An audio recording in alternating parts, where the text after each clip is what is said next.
भारत के एक महान सियासी शिक्षक ने एक पॉडकास्ट में हमसे कहा था कि शिक्षा शेरनी का दूध है, जो पिएगा वो दहाड़ेगा। इसे कहा गुरु सही था, वरना बिहार से एक लड़का जो एक जमाने में दिल्ली में सड़कों पर पोस्टर बांट रहा था, रिक्शा चला रहा था, भूखा बैठा था, वो अपना एक अंपायर नहीं खड़ा करता। और वो उस बात को समझ रहा था, इसीलिए 31 जुलाई को जंतर मंतर पर जब प्रदर्शन हो रहा था तो वो आगे खड़ा था। और आज वो हमारे साथ है। आदित्य रंजन जी, कैसे हैं आप? बहुत बढ़िया सर। सही कहा हमने? बिल्कुल। शिक्षा शेरनी का दूध है, जो पिएगा दहाड़ेगा। बिल्कुल। 31 जुलाई को क्या हुआ था? क्योंकि आपके संघर्ष की कहानी है हमारे आज इस पॉडकास्ट के हिस्से में, लेकिन उसके ऊपर प्राथमिकता हम उस आंदोलन को दे रहे हैं।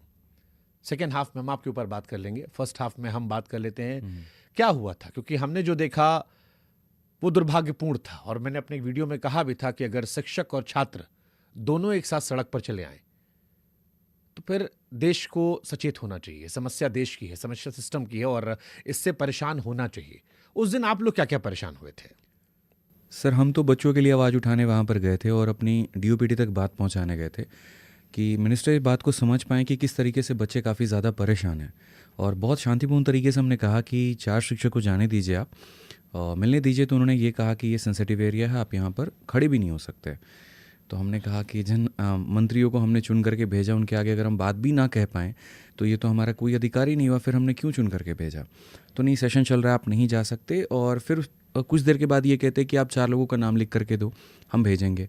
फिर नाम लिख करके जब उसके बाद में देते हैं तो ऊपर से कॉल आ जाता है कि अलाउड नहीं है, सारी चीज़ें नहीं है। और वहीं पर एक ऐसा कमेंट पुलिस पास कर देती है कि जो हमारे एक मर्दांगी को लेकर के कि फिर वो थोड़ा सा सबके ईगो को हर्ट कर जाता है।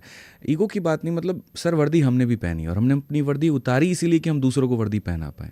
तो आप एक शिक्षक के लिए ऐसी जब आप शब्द इस्तेमाल करेंगे तो उसकी गरिमा को बहुत ठेस पहुँचेगा। और ये नागुजार हुआ। फिर वहाँ से थोड़ा सा मुद्दा भटका, बहुत ज़्यादा भड़क गया। सारे शिक्षक थोड़े से आक्रोश में आ गए इस बात को लेकर कि आप ऐसा कैसे सकते हैं, हम जिस मुद्दे को लेकर के आपका उसके ऊपर में अटेंशन ना हो करके आप बाकी पर्सनल जा रहे हैं। तो यहीं से सर पूरा मुद्दा ब्रेकआउट होता है। फिर उसके बाद टीचर जब कोई बात कहने की कोशिश करते हैं तो मतलब विद इन सेकेंड्स, आप बिलीव नहीं करोगे, 4 से 5 सेकंड के अंदर में ऐसा होता है, सोचने समझने का भी टाइम नहीं मिलता है और लाठी चार्ज हो जाता है। आपको पड़ी थी लाठी? बिल्कुल सर, दर्द अब हो रहा है। क्या लाठी खाए थे आप? सर महसूस नहीं हो पाया कि कितना पड़ा था, मतलब भागम भाग में पड़ी तो है 2 दिन तक तो सर महसूस नहीं हुआ क्योंकि बॉडी गर्म था। लेकिन अब जैसे जैसे ठंडा हो रहा है वैसे वैसे दर्द हो रहा है। गले पे काफ़ी निशान आया, मतलब जो नाखून के होते हैं वो थोड़ा सा अब ठीक हो गया। बहुत बुरा लगा वहाँ देख करके कि चलो मेरा तो 2-3 ही पड़ा, लेकिन एक टीचर ऐसे थे उनका हाथ भी टूट गया। और ये देख करके लगा कि ये कैसे लोग हैं जो एक शिक्षक के ऊपर में इस तरीके से हाथ उठा रहे हैं। किस तरीके से यहाँ पर, मतलब जैसे होता है ना कि सर ऐसा लग रहा था हम आंदोलनकारी, ऐसा लग रहा था कि हम आतंकवादी हैं। जिस तरीके से मारा जा रहा है, बसों में ठूसा जा रहा है, गाली तक भी दिया गया बहुत माँ बहन वाली, तो वो बहुत थोड़ा नागुजार हुआ। तो क्यों ऐसा हुआ? क्योंकि जो पुलिस वाला आपको मार रहा होगा कभी वो भी तैयारी कर रहा होगा। सर तैयारी भी उसने हम ही से की है। आदेश था ऊपर से, इस तरीके से आदेश थे कि खड़े नहीं रहने देना किसी को भी, जैसे भी करके हो बसों के अंदर भरो, ले जा करके बाहर फेंको। इस प्रोटेस्ट की परमिशन मांगी थी आप लोगों ने? प्रोटेस्ट की परमिशन थी, लेकिन हम प्रोटेस्ट करने नहीं गए थे। हम वहाँ पर बात करने गए थे कि क्योंकि हम सर थक गए, 1 महीने से हम थक गए। हमने ट्विटर कैंपेन किया, हमने एसएससी चेयरमैन साहब के ऑफिस में जा करके बहुत विनम्र तरीके से बात करने की कोशिश की। कभी वो मिलते नहीं हैं, कभी उनकी जगह पर कोई और सीआईएसएफ का बंदा मिल लेता है। ठीक है, वो ये आश्वासन देते हैं कि ठीक है कोई बात नहीं, हम ये कंडक्ट कर देंगे, हम ये चीज़ें सुधार देंगे, लेकिन सर करते वो जस्टिस का विपरीत है। तो हम जाए तो किसके पास में जाए? हमारे पास में कोई ऑप्शन भी तो नहीं था डीओपीटी के जाने के पास में। किससे बात करे? कोई मिनिस्टर से बात करे, ठीक है हो जाएगा, लेकिन कोई चीज़ें होती नहीं है। और आज शिक्षक वो स्तंभ है जहाँ से आप किसी चीज़ का निर्माण करते हो, देश का निर्माण होता है। अगर सही अधिकारी चुन करके डिपार्टमेंट में नहीं जाएगा तो फिर देश कैसे आगे बढ़ेगा? इन चीज़ों को लेकर के बहुत हमारा कंसर्न था। तो हमने कहा चलो सीधा मिनिस्टर से ही बात करते हैं, उनसे ही यहाँ पर अपने सवालों को रखते हैं और प्रॉब्लम बताते हैं। लेकिन जो हुआ वो कभी एक्सपेक्ट नहीं किया था हम लोगों ने। आप बिहार से आते हैं, उस स्टेट से जहाँ पर नौकरी एक सपना है अपने परिवार का भविष्य बदलने का, खासतौर पर सरकारी नौकरी को लेकर जो मोह है। जैसा मैंने शुरू में कहा, आपने पोस्टर बांटे, रिक्शा चलाया, बहुत रिलेटेबल लग रहा था मुझे कि अगर आप उस दर्द को समझ रहे हैं। फिर भी मेरे मन में सवाल आ रहा है कि बीते कई सालों से मैंने शिक्षा प्रणाली को लेकर अच्छी खबरें नहीं सुनी। राजस्थान में पेपर लीक हो गया, यहाँ पेपर लीक हो गया, यहाँ अनियमितताएं पाई गई, यहाँ ये हुआ। कई बार इसका दूसरा वर्जन आता है कि जो लड़कों पेपर अच्छा नहीं गया वो भी हंगामा कर देते हैं कि पेपर लीक हो गया। कई बार सरकार कहती है नहीं लीक हुआ, आप लोग चिल्ला रहे हैं लीक हो गया। हर 6 महीने में या 3 महीने में खबर आती है, हंगामा मचता है, शोर शराबा होता है, ट्विटर पे नंबर 1 ट्रेंड होता है, फिर गायब हो जाता है।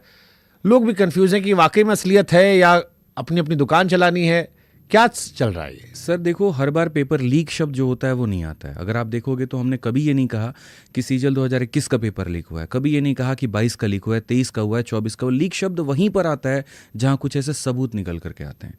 जैसे अगर आप देखो, सेंटर पर मोबाइल ले जाना अलाउड नहीं है, ठीक है, और वहाँ के कॉपी निकल करके, फोटोज़ निकल करके आ रहे हैं, टेलीग्राम पर वायरल हो रहा है, हर जगह पर वायरल, तो वहाँ पेपर लीक जैसे शब्द को लेकर के ट्रेंड किया जाता है। शुरू में सरकार इसको डिनाई करती है। सबसे बेहतर एग्जाम्पल मैं आपको बताता हूँ, यूपी कांस्टेबल 2024 का, जहाँ पर 60,244 पद थे।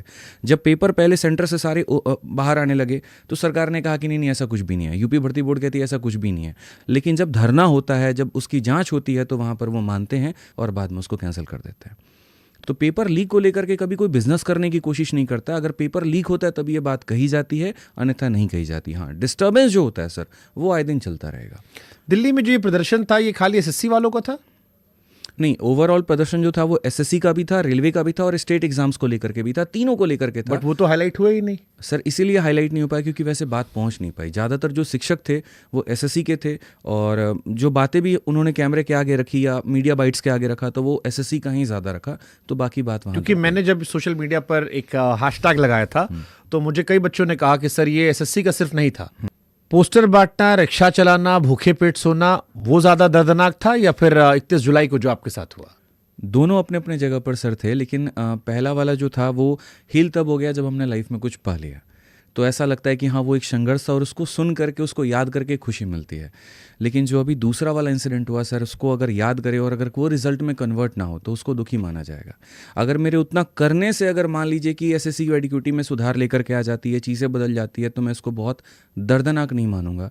लेकिन इतना होने के बावजूद भी अगर वो रिजल्ट में नहीं आया तो सर मेरे लिए बुरे सपने। हुआ क्या था आपके साथ? मेरे साथ भी था, और भी शिक्षक थे। हम बातें कह रहे थे जंतर मंतर के पास में। सर मेरे को 2 बार डिटेन किया गया। पहली बार हम डीओपीटी ऑफिस से हुए, तो वहाँ से डिटेन करके ले गए बवाना, और बवाना एक अभिनव सर के हिस्से का भी डिटेन कर लिया गया आपको? हाँ, मतलब तो उनको नहीं किया गया था ना? वो बाउंसर है ना, तो उनके पास वो चले गए। वो कहते हैं कि मुझे कोई डिटेन नहीं कर सकता है तो इसीलिए, बाकी हालांकि इसीलिए आपको डबल टाइम कर लिया हो कि उनके हिस्से का भी मैं चला गया। मैंने कहा सर कोई बात नहीं, आपके हिस्से का मैं चला जाता हूँ। आप भी मैथ पढ़ाते हैं, वो भी मैथ पढ़ाते हैं। तो मैंने कहा इक्वेशन बराबर कर देंगे सर, 2 लोग 2 बार डिटेन सही रहेगा। तो पहली बार जब मैं गया तो बवाना साइड मुझे लेकर के गया। उनका उद्देश्य था कि बस भीड़ को अलग करो, इनको शहर के बाहर में छोड़ दो, जो नॉर्थ दिल्ली एरिया है उसके बारे में इनको छोड़ दीजिए कि आएंगे ही नहीं, दोबारा प्रोटेस्ट ही नहीं करेंगे। बट वहाँ जाने के बाद में जब उन्होंने छोड़ा, उन्होंने कहा कि आप क्या, ऊपर में FIR हो रखा है, सारी चीज़ें हो रखी हैं, और अगर आप दोबारा गए तो धारा हम और चढ़ा देंगे। तो मैंने कहा जब कर ही दियो तो क्या दिक्कत है, फिर तो अब और करेंगे। फिर वहाँ से गाड़ी लिए आकर के तुरंत जंतर मंतर पे आए, और यहाँ आने के बाद में हमने देखा कि जो स्टूडेंट हैं प्रोटेस्ट कर रहे हैं, लेकिन पुलिस एक एक करके डरा करके निकाल रही है। मुझे ऐसा लगा कि अगर वहाँ नहीं गए, डरा कि मतलब कैसे? केस हो जाएगा, 5 बज गए, निकलो, परमिशन नहीं है, ये नहीं है, जल्दी से बाहर जाओ नहीं तो लाठी चार्ज कर देंगे। ऐसे ऐसे करके वहाँ पर बच्चों को एक एक करके, टीचरों को निकालना शुरू कर रही थी। और मुझे ऐसा लगता है कि मतलब थोड़ा सा हिम्मत है कि मैं सामने बोल सकता हूँ, रोक सकता हूँ वहाँ पे। हमने कहा एक बार मिलने दीजिए, लेकिन वो मिलने वहाँ नहीं दिए, तो हम वहीं पर नारा लगाना शुरू कर दिया। ठीक है, जो हमारा था कि SSC हाई है और बाकी सारी चीज़ें, तो वहाँ पर है ना जो पुलिस ऑफिसर थे, ठीक है, उनको ये बात समझ में नहीं आया और उन्होंने सीधा वहाँ पे कहा चार्ज। और चार्ज के पहले बहुत स्ट्रैटेजिकल तरीके से वो क्या करते हैं कि रस्सी से घेरा बंधवा देते हैं कि अगर ये लोग भागेगा ना तो रस्सी में फंस के गिरेगा और उसके बाद और मारेंगे, फिर नीचे गिरेगा, फिर टांग पे मारेंगे, तड़ातड़ मारेंगे वहाँ बच्चों के साथ में। तो जो शिक्षक थोड़े जाने माने थे उनको तो कम पड़ी, लेकिन जिनको ज़्यादा जानते भी नहीं थे तो बहुत। आपको लग रहा है आप कम फेमस थे इसलिए आप पिट गए? हाँ सर, कम तो ज़्यादा थे। दूसरा ये भी था कि मैं कैमरे के सामने था तो टारगेट मेन था कि इसको पहले पकड़ो, इसका मुंह बंद कर दिया तो बाकी बोल नहीं पाएंगे। इस तरीके से कि 2 लोग थे, मैं था, विक्रमजीत सर थे, हम दोनों को उसी तरीके से कि बस इनको शांत कराओ, ये शांत हो गए सारी भीड़ भाग जाएगी।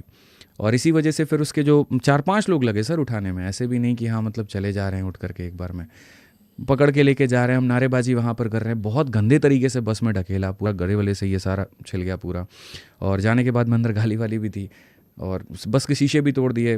और मीडिया वालों से हम बात करने की कोशिश कर रहे हैं तो बस का शीशा वो बंद कर रहे हैं कि नहीं तुम्हें बात नहीं करने देंगे। मैंने कहा मेरा अधिकार है यहाँ पर कि मैं उनको बता पाऊँ कि हो क्या रहा है, बात ही नहीं करने देंगे। तो ऐसा लग रहा था कि पूरा कंट्रोल्ड इन्वायरमेंट है। इस तरीके से आदेश है कि ये कुछ मुंह भी खोलना चाहें तो इनको मत बोलने दो। आप टीचर्स में यूनिटी है? बिल्कुल, जब बात बच्चों के हित की है तो यूनिटी है वहाँ पे सर। हाँ, थोड़ी बहुत डिस्क्रिपेंसीज हो जाती हैं, लेकिन उसके अगेंस्ट पे ये नहीं कह सकते कि हम बिल्कुल भी यूनाइटेड नहीं हैं। क्योंकि मार्केट में एक परसेप्शन ये भी चल रहा था कि बच्चों की समस्या का समाधान हो ना हो, सारे टीचर्स के फॉलोअर बढ़ जा रहे हैं, सब दबा के दिन रात वीडियो बना रहे हैं 24 घंटा, और उस इमोशंस को इनकैश करना चाह रहे हैं, और अलग अलग पॉइंट ऑफ व्यू भी नहीं रखे जा रहे, एक कॉमन मिनिमम प्रोग्राम बना के भी नहीं आए, स्ट्रेटजी भी कॉमन नहीं है, जितने टीचर उतनी बातें उतना एजेंडा। सर, सबसे पहले मैं आपके एक पॉइंट का जवाब दूंगा कि यूनिटी वाली बात। मेरे लाइफ में काफ़ी ऐसे टीचर्स हैं जिनके साथ में मेरी कंट्रोवर्सी भी हुई, कहा सुनी भी हुई, लेकिन जब बात बच्चों की हित की आई तो वो भी हो या मैं भी हूँ, हमने सामने से गले भी लगाया, हमने हाथ भी मिलाया, हमने वो कभी कैमरे के आगे नहीं दिखाया। बात यहाँ पर इसीलिए थी क्योंकि हम मिल रहे हैं बच्चों के हित के लिए, अपने हित के लिए नहीं मिल रहे हैं। तो जब बात बच्चों की आती है, सारे गिले शिकवे दूर हो जाते हैं। ठीक है। दूसरा सर, आपने कहा कि ऑनलाइन बहुत ज़्यादा होड़ मची होती है फॉलोअर या वीडियोस की। हम ऑनलाइन के शिक्षक हैं, हमारे पास में जो मीडिया हमारा यूट्यूब है, जहाँ से हमने बच्चों को जोड़ा है, जहाँ से हमने बच्चों को बताया है। तो ऐसा तो नहीं हो सकता ना कि पढ़ाते वक्त में हम ऑनलाइन जो है यूट्यूब पर पढ़ाएंगे, अब प्रोटेस्ट का वीडियो जो है जाकर के हम यहाँ पर वीडियो में ही नहीं डालेंगे। इसलिए आया जैसे रेलवे वाले बच्चे नाराज थे। हाँ सर, उसके बाद अलग अलग प्रोटेस्ट आए, क्योंकि मैं खुद जब मैंने ट्विटर पे पोस्ट किया तो मुझे याद है, मुझे करेक्ट करने बहुत सारे बच्चे आए कि आप लोग इस प्रोटेस्ट को केवल एसएससी बेस्ड क्यों कर रहे हो, और ये मुझसे उन्होंने कहा, और मुझे उस वक्त ये डाउट हुआ कि बट ये प्रोटेस्ट तो सिर्फ उसी के बेस पे था, क्योंकि मुझे दिखाई वैसा पड़ा, टीवी पर हमने वैसी खबरें चलाई। बाद में पता लगा कि नहीं, इसमें जो बच्चों को बुलाया गया था वो अलग अलग मसलों को लेकर आया गया था, और उसमें जिन लोगों ने पेश किया वो एक तरह से बातें पेश नहीं की गई, जिससे शायद बाद में कुछ बच्चे, कुछ टीचर्स थोड़ा नाराज भी हुए थे। सर, उनका नाराज़ होना लाजमी भी है, क्योंकि हम भी ने भी एक्सपेक्ट नहीं किया था कि ये एसएससी डायरेक्टेड हो जाएगा। क्योंकि जब सारे शिक्षक आए थे तो उद्देश्य एक ही था कि भारत के सारे शिक्षक मिल करके डीओपीटी के मिनिस्टर से ये कह पाएं कि आपके एजुकेशन सिस्टम में कितनी बड़ी लूप होल है। आप जो रेलवे की प्रक्रिया, जो कि सर भारत में अगर सबसे ज़्यादा सरकारी नौकरी कोई देता है तो वो रेलवे है, और रेलवे में अगर आप देखोगे तो चाहे ग्रुप डी की बात हो या एनटीपीसी की बात हो, हर जगह पर दिक्कत है। कैलेंडर आ जाता है तो पेपर नहीं होता, पेपर हो जाता है यहाँ तो रिजल्ट की बारी नहीं आती। तो वो भी हमारा एक कंसर्न था, जिसको लेकर के हमने सेपरेट ड्राफ्ट तैयार किया था। एसएससी में भी सेम इसी तरीके की प्रॉब्लम थी, तो हमने उसका भी ड्राफ्ट तैयार किया था। लेकिन जब मिनिस्टर मिले ही नहीं और वहाँ पर पूरा आउटब्रेक हो गया, तो वहाँ पर फिर मतलब आउट ऑफ कंट्रोल हो गई सिचुएशन। फिर ऐसा हुआ कि जो रेलवे के शिक्षक आए थे उन्होंने भी अपनी बातें कही, ठीक है, जो एसएससी वाले आए थे उन्होंने भी अपनी बातें कही, लेकिन डोमिनेट एक साइड का हो गया। बट इसका मतलब ये नहीं है कि हमारा मुद्दा खत्म हो गया। ये इसलिए क्योंकि बाकी टीचर के लिए एसएससी पढ़ाने वाले थे। हाँ, ज़्यादातर संख्या में जो टीचर थे वो एसएससी पढ़ाने वाले थे, और दिल्ली का प्रोटेस्ट था, दिल्ली के सारे शिक्षकों, क्योंकि एक महीने पहले रेलवे रिफॉर्म भी एक्सपेक्ट ट्रेंड कर रहा था, और उस पर भी हमने सर काफ़ी वीडियोस बनाई है, उसके ऊपर में भी हमने सरकार को बहुत हद तक खींचा है, हमने सारी बातें रखी है, और ऐसा नहीं है कि वो मुद्दा हमारा खत्म हुआ है। बस मेरी थोड़ी सी ये कोशिश है कि कहीं एक जगह पर भी जीत मिले ना तो हमारे लिए बड़ी जीत है। फिर एक भी अगर मिल गई तब तो फिर बाकी बट जैसे वो शेर है ना कि सिर्फ हंगामा खड़ा करना मेरा मकसद नहीं। इन छात्रों के प्रोटेस्ट से मुझे सिर्फ हंगामा ही दिखा कि ट्विटर पर ट्रेंड हो गया, सोशल मीडिया पर आ गया। पहले तो टीवी नहीं उठा रहा था, इस बार आप लोग की थोड़ी जीत ये थी कि टीवी ने भी इस मसले को उठाया। हम लोगों ने दबा के, हम लोगों ने इस पर स्टैंड लिया। बट इससे आगे क्या निकला है? 31 जुलाई से अभी तक क्या हासिल हुआ? आपको क्या लगता है क्या बदलाव हुआ? कल डीओपीटी मिनिस्टर साहब के साथ मीटिंग है, मान गए? हाँ बिल्कुल मान गए हैं। मतलब काफ़ी लिंक्स लगाए हमने, काफ़ी सारी चीज़ें की हैं, तब जाकर के वो माने हैं। और सर मंत्रालय तक भी तो ये बात गई है। तो अब कल जब मीटिंग होगी तो वहाँ पर ये सारी बातें रखी जाएंगी, और अगर वहाँ पर एक वैलिड तरीके से वो बातों को आगे लेकर के कैरी ऑन करते हैं, हमें आश्वासन भी देते हैं, या उनकी बातों से ऐसा लगता है कि हाँ चेंजेस हो सकता है, तो शायद ये हंगामा रुक जाए। लेकिन अगर ऐसा नहीं होता है तो सर ये फिर किसी के हाथ में भी नहीं होगा ये हंगामा रोकना या कुछ और, क्योंकि सर एक लिमिट होता है। आप किसी को निचोड़ोगे ना तो उसका एक लिमिट है, एक पॉइंट पर वो भी इंसान टूट जाता है। हर चीज़ का एक पॉइंट है। आप किसी को इतना भी मत डरा दो कि उसके बाद डर ही खत्म हो जाए। तो बच्चे के अंदर में अब ऐसा है कि थोड़ा सह रहा है, थोड़ा सह रहा है, थोड़ा सह रहा है, बट अब सर सब कुछ उसके हाथ से जब खत्म होता हुआ दिखेगा ना, तो या तो वो तैयारी छोड़ देगा या फिर जो तैयारी करवा रहे हैं उनको फिर नहीं छोड़ेगा। इस देश के अगर कॉमन इंसान को आपको समझाना हो कि ये मुद्दा कितना बड़ा है और क्यों कॉमन इंसान को कनेक्ट होना चाहिए, आप कैसे बताओगे? सबसे पहले तो आप ये देखिए कि आप काफ़ी वक्त लेते हैं छठी क्लास से लेकर के 10वीं क्लास तक की पढ़ाई करने में। आपके मन में हमेशा एक सपना ये होता है कि अब आगे चल करके कुछ बड़ा हम बनेंगे, बड़ा अधिकारी बनेंगे, ठीक है। लेकिन आपके फाइनेंशियल्स डिसाइड करते हैं एक पॉइंट पर आकर के आप आगे किस फील्ड में जाने वाले हैं। ज़्यादातर भारत में जो आम लोग हैं उनके पास में इतने पैसे नहीं है कि हर कोई अपने बच्चे को इंजीनियरिंग करवा पाए, मेडिकल करवा पाए। तो ऐसे केस में एक मिडिल क्लास फैमिली का जो सपना बन जाता है वो सरकारी नौकरी की तरफ में झुक जाता है। कुछ लोगों के लिए पैशन भी होता है, कुछ लोगों के लिए अपने स्तर से उठ करके आगे बढ़ने के लिए एक जज्बा होता है। क्योंकि अगर आपने कई सारे कहानियाँ आपने आपने सुना है कि पंचर बनाने वाला आईएएस बना। वो प्रेरणा देता है इस समाज को कि भाई ऐसा व्यक्ति जिसके पास में कुछ भी नहीं है वो भी इस देश के सबसे ऊंचे पद तक जा सकता है। और जब वो प्रेरणा के आधार पर वो तैयारी करने आता है और तैयारी करने में कई साल वो झोंक देता है, अथाह संघर्ष उसका होता है। कई रात ऐसे होते हैं जहाँ वो भूखे पेट सोता है, कई रात ऐसे होते हैं यहाँ पर कि रात भर लाइब्रेरी में निकल जाएगा, उसको अपने सेहत का नहीं पता, परिवार में शादी है, भाई बहन की शादी है, कई सारे फंक्शन है, छठ है, दिवाली है, सब छोड़ना पड़ता है। छठ हमारे यहाँ का महापर्व होता है, हम उसको छोड़ करके भी लाइब्रेरी में बैठ करके दिन रात कलम घिस रहे होते हैं।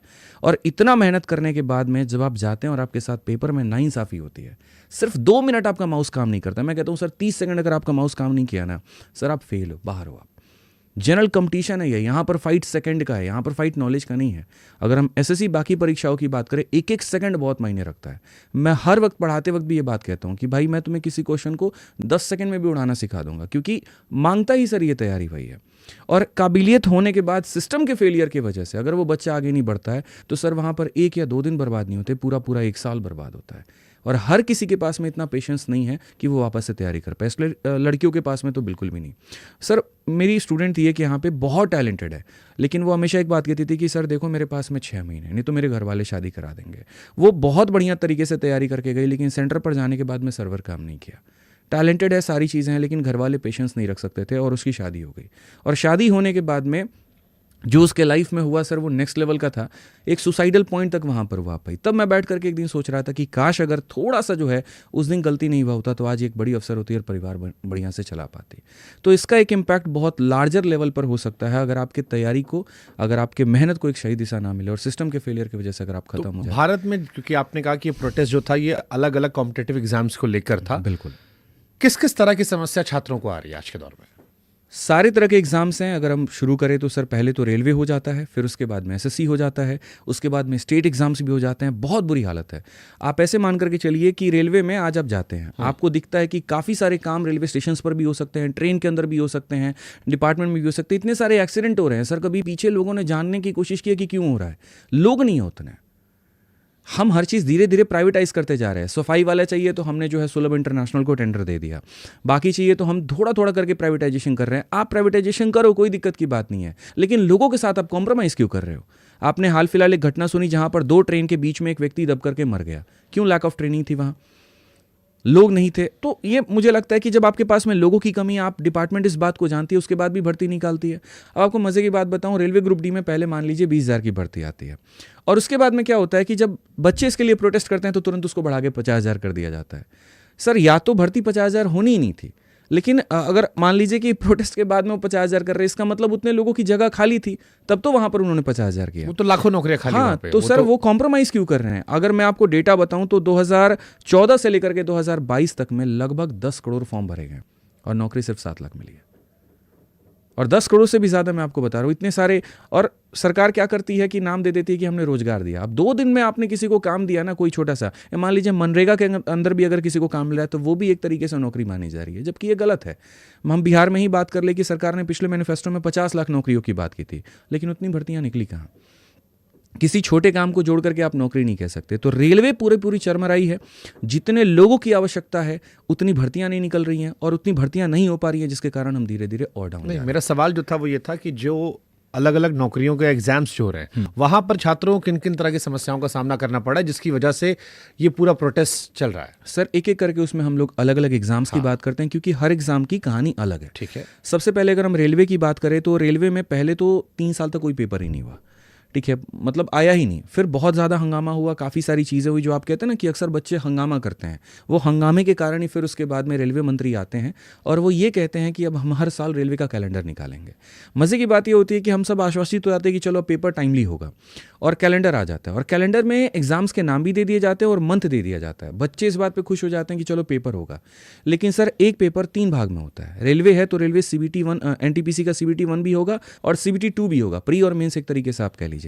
प्री का डेट दिया गया है और वो भी एक डेडलाइन दिया गया कि इतने महीने से इतने महीने तक होगा, लेकिन फिक्स नहीं है। और प्री होने के बाद में कहीं पर ये चर्चा नहीं है कि इसका मेंस कब होगा और इसके बाकी की प्रक्रिया कब होगी। तो यानी कहीं ना कहीं गोली देकर के छोड़ दिया गया और लटका दिया गया वहां पर कि चलो ये होगा। अब क्या होता है, CBT 1 का पेपर होता है, बच्चा अब वेट में है, वो तैयारी कर रहा है, उसके पास इतना पैसा नहीं है, साधन नहीं है कि वहां पर शहरों के रह करके 10,000 रुपये का किराया वो दे पाए। वो इंतजार ये कर रहा है कि भाई CBT 2 का पेपर आप ले लीजिए। और कोई पेपर हो नहीं रहा है, उम्र हमारी निकलते जा रही है, जीवन में हमें और भी आगे बढ़ना है, लेकिन आगे कोई पेपर नहीं होता। तो रेलवे में क्या है कि यही इशू है कि कैलेंडर आ चुका है, पेपर बता दिया गया पहला भाग कब होगा, लेकिन दूसरे का कहीं पर कोई अता पता नहीं है। ये सबसे मेजर कंसर्न है रेलवे में। इसके अलावा जो आप जाते हो तो सिस्टम की भी फेलियर है। जहां पर आप जा रहे हैं, जैसे साइको का ही टेस्ट हो गया, अब साइको के टेस्ट में बच्चों को इतनी सारी प्रॉब्लम आई है कि पूरा टैलेंट ही वहां पर खत्म हो गया है। तीसरा, अगर आप जाते हैं, मैनेजमेंट इश्यूज काफ़ी ज़्यादा हैं, ठीक है। तो ये रेलवे में ये सारे बेसिक्स हो जाते हैं। इसके अलावा आप स्टेट एग्जाम में आ जाइए, आप बिहार में देख लीजिए, बिहार एसएससी की भर्ती का क्या हाल है।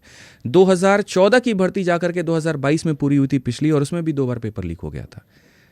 अब कितना पेशेंस बच्चा रखे, मतलब पता चलता है कि यहाँ पर शादी भी हो गया, बच्चे भी हो गए, और उसके बाद भी अभी तक तैयारी वो कर रहा है। एक बहुत अच्छा कवर किया था एक मीडिया ने झारखंड एसएससी के बारे में। जब वो लड़का अपने स्टार्टिंग उम्र में 21 साल में था, तब उसने झारखंड एसएससी की तैयारी शुरू की, और 30 साल तक हो गया तब तक उसकी तैयारी चल रही है। लोग इसमें ये भी बोल देते कि इतना समय तक तुम तैयारी क्यों कर रहे हो, कोई और भी तो पेपर अपनाते। लेकिन अगर ऑप्शन ही ढूंढते रहेंगे तो भर्ती कब पूरी होगी। लोग, डिपार्टमेंट को भी तो चाहिए ना लोग यहाँ पर काम करने वाले, लेकिन वो हो नहीं रहा है। तो स्टेट बिहार में आप देखो एसएससी की बहुत बुरी हालत है। यूपी में आ जाइए, अभी हाल फिलहाल क्या होता है कि यूपी कांस्टेबल में 20,000 कांस्टेबल्स की नियुक्ति की बात की जाती है, लेकिन वो नियुक्ति कहाँ पर है कुछ नहीं पता, अभी तक कोई डेट नहीं आया। यूपीएसआई में 5,000 दरोगा की भर्ती की बात की जाती है, लेकिन वो कब होगा, क्या होगा, सर फरवरी से लेकर के अभी तक अगस्त आ गया, लेकिन कोई चर्चा नहीं है। तो बच्चे इसी वजह से हंगामा कर रहे हैं ना कि या तो आप बताओ मत, लेकिन अगर आप कहीं पर थोड़ी भनक दे देते हो। अब जिस दिन, सर आज बता रहा हूं मैं, यूपीएसआई की मान लीजिए, अभी तुरंत सरकार जो है कहती थी कि इतने सारे मतलब पदों पर भर्ती आएगी। अब एक बच्चा क्या करता है, उसके हिसाब से अपनी किताब खरीद लेता है, उसके हिसाब से अपना जो है कोर्स सेलेक्ट कर लेता है, और वो तैयारी में लग जाता है। वो पढ़ रहा है, आए दिन पढ़ रहा है। घर वाले पूछते क्या कर रहे हो, तो पढ़ाई कर रहे हैं। किस एग्जाम की कर रहे हो, तो यूपीएसआई की कर रहे हैं। 1 साल तक पेपर ही नहीं हो रहा है। वो ये देख रहा है कि उसके साथ के सारे दोस्त आगे बढ़ रहे हैं। कोई प्राइवेट नौकरी करके जीवन को अपने आगे बढ़ा रहा है, कोई बिजनेस करके आगे बढ़ा रहा है, लेकिन वहां पर वो क्या कर रहा है, तो सरकारी नौकरी की तैयारी। और वैसे अपने आप को धीरे धीरे वो घोटते चला जाता है, और एक एस्पिरेंट खत्म हो जाता है। यूपीएससी में समस्या नहीं आती है, हाँ, इन सारे एग्जाम्स में समस्या आती है, ये क्यों? सरकार सर तो यही तो हमारा भी सरकार से सवाल है ना कि आप ही तो वो हो जो सारे पेपर करवाते हो, एक जगह समस्या नहीं आ रही, बाकी पर क्यों आ रही है? इसका जवाब मैं कैसे दे सकता हूँ? ये तो गवर्नमेंट को देना चाहिए। आपने अपने एक्सपीरियंस से क्या इसका सर मैंने अपने एक्सपीरियंस एक ही देखा है कि उनको सिर्फ एक ही चीज़ से मतलब है कि यूपीएससी कॉन्स्टिट्यूशनल है तो इसको टाइमली करो, बाकी सब कोई फर्क नहीं पड़ता, भाड़ में जाए, मतलब नहीं। क्योंकि यूपीएससी वाले सरकार में काम करते हैं। हाँ उनको चाहिए ना सर स्क्रिप्ट लिखने के लिए, उनको चाहिए स्पीच देने के लिए, उनको चाहिए पूरा सिस्टम मैनेज करने के लिए। तो टॉप लेवल की तो वो हायरिंग कर लेते, लेकिन सर वो टॉप लेवल के लोग भी परेशान हैं। आप ये बताइए कि सिर्फ सारा काम एक आईएएस कर सकता है क्या जब तक उसके नीचे का क्लर्क ना हो? तो ये जो हमारी प्रणाली बनी है ना, इसमें हर एक प्लेयर बहुत मजबूत है, हर एक जरूरत है यहाँ पर। आप ऐसे नहीं कह सकते कि हमें आईएएस चाहिए और हमें इंस्पेक्टर नहीं चाहिए। सर आईएएस भी चाहिए, इंस्पेक्टर भी चाहिए, सब इंस्पेक्टर भी चाहिए, कांस्टेबल भी चाहिए। अलग अलग लेवल के अलग अलग काम होते हैं, और कोई एक की भी कमी आती है, दूसरे के ऊपर में प्रेशर होता है, सिस्टम फेलियर बट ये इतने सालों से, क्योंकि ये प्रोटेस्ट चल रहा है, इतने सालों से अनियमितता है। जिस टीचर से पूछो कहता 2013 के बाद से हम कर रहे हैं, कह रहा 15 से हम हैशटैग चलवा रहे हैं, कुछ सबके अलग अलग दावे हैं। बिल्कुल। अगर इतने सालों से समस्याएं हैं तो फिर ये बड़ी संख्या में एक साथ आए क्यों नहीं? ऐसा क्यों नहीं हुआ कि सारे छात्रों ने मिलकर एक साथ ये बताया और सरकार को कि अल्टीमेटली लोकतंत्र में भीड़ मायने रखती है। अगर आप एक साथ उतरते हैं, आप लोगों ने इस बार ट्वीट किया, उसका असर रहा, एटलीस्ट मीडिया ने आपकी खबरें दिखाई, सरकार आपसे बात करने को तैयार हुई। इतना लंबा समय क्यों लग गया इतनी सारी परेशानियों को देखते हुए कि आप लोग एक साथ नहीं आ पाए? सर इसमें है ना मुद्दा भी अलग अलग है। आप राज्य सरकार की जब बात करोगे तो जैसे जो राज्य सरकार की वैकेंसियां निकलती हैं वो सारे के सारे राज्य सरकार के कंट्रोल में है। और यहाँ पर क्या है कि जैसे अगर आप देखो सेंटर में मान लीजिए बीजेपी है, लेकिन झारखंड में अगर आप चले जाओगे तो वहाँ बीजेपी नहीं है। अब आप झारखंड के सारी भर्तियों को आकर के आप सेंटर में बात नहीं पूछ सकते।